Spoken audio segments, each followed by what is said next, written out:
Hi guys, welcome back to my channel Monkey Wrench. I'm Kelly, the monkey with the wrench. Today we are back working on the 7-0.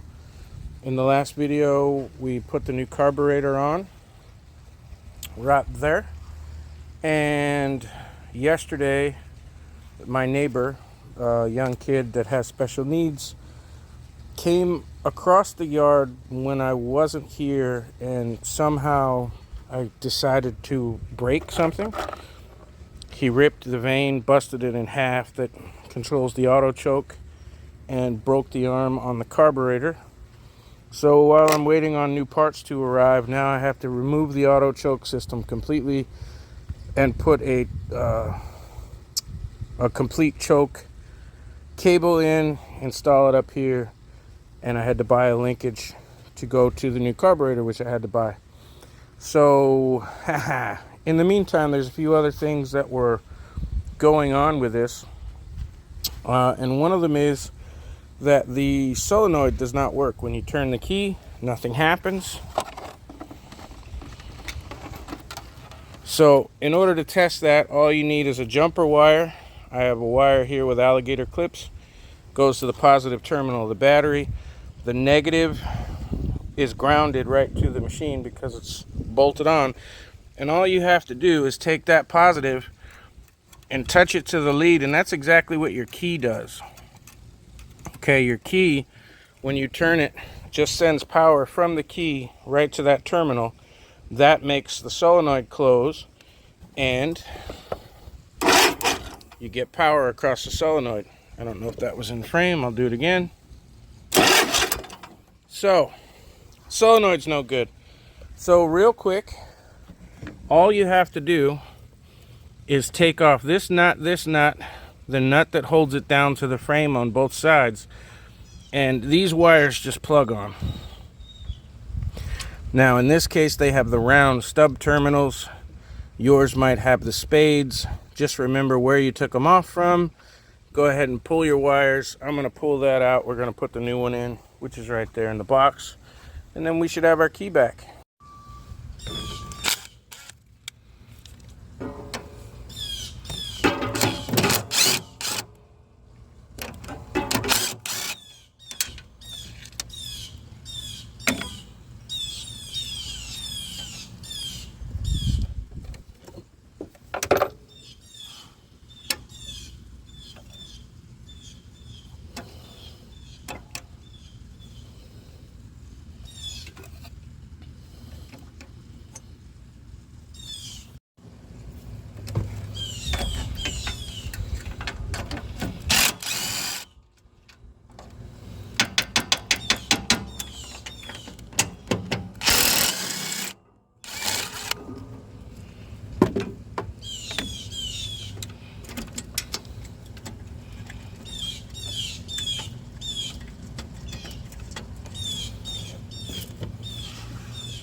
Alright, so you can see that it is just bolted on from underneath, and I'm actually going to have to go underneath with a wrench to get that off the correct way. But for now, I'm going to just try and sneak this off because it seems like the washer didn't fit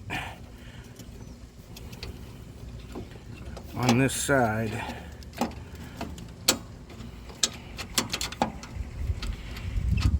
Maybe not.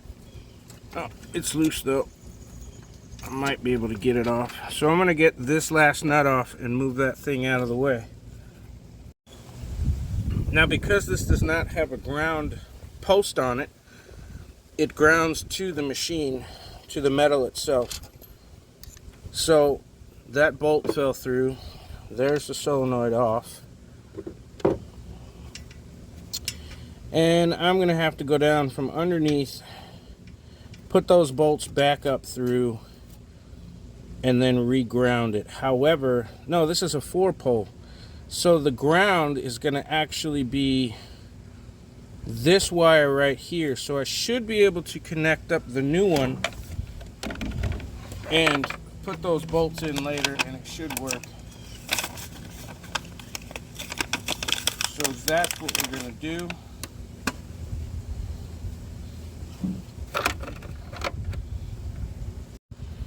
So for the moment, I'm just going to put this in place. I'm going to put the proper wires back where they belong. And you just put them back on the same way you took them off. Should be easy peasy, except I just dropped the washer. So I'm going to put my washer back on if I don't drop it again. I have so little room already, and then I'm trying to leave room so you guys can see what I'm doing. It is not an easy task. I'm going to put the washer flat side down, and I'm going to put the nut on because the nut is concaved underneath, so that washer feeds up where that nut goes. And I can tighten it on.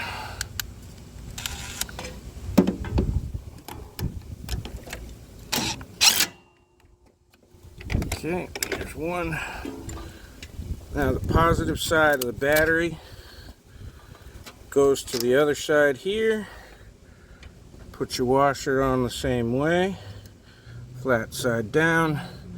Your nut is concaved on the bottom side, and it's supposed to go around that nub just like so. Make sure that goes off to the side. Now I can tighten that on.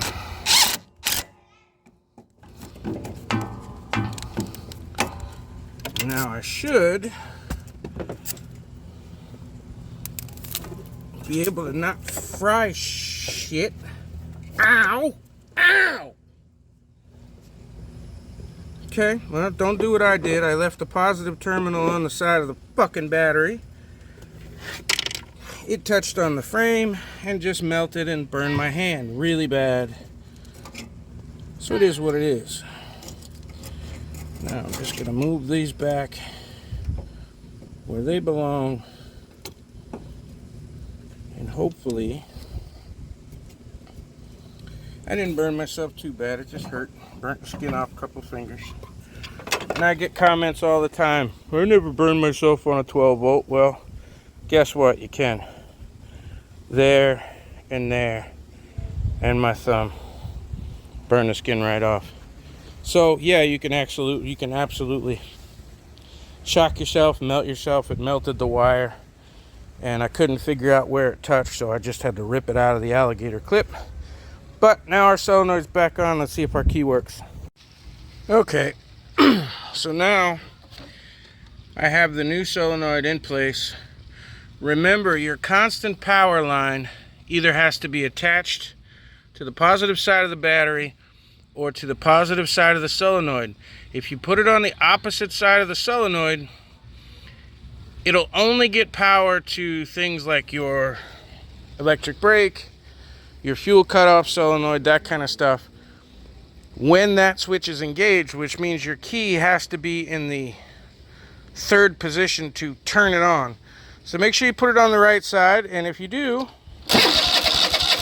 you get your key back. So hopefully I can trim that video down, cut out the part where I burned myself, and you can see how easy it is to put a solenoid on. So thanks for watching, thanks for stopping by.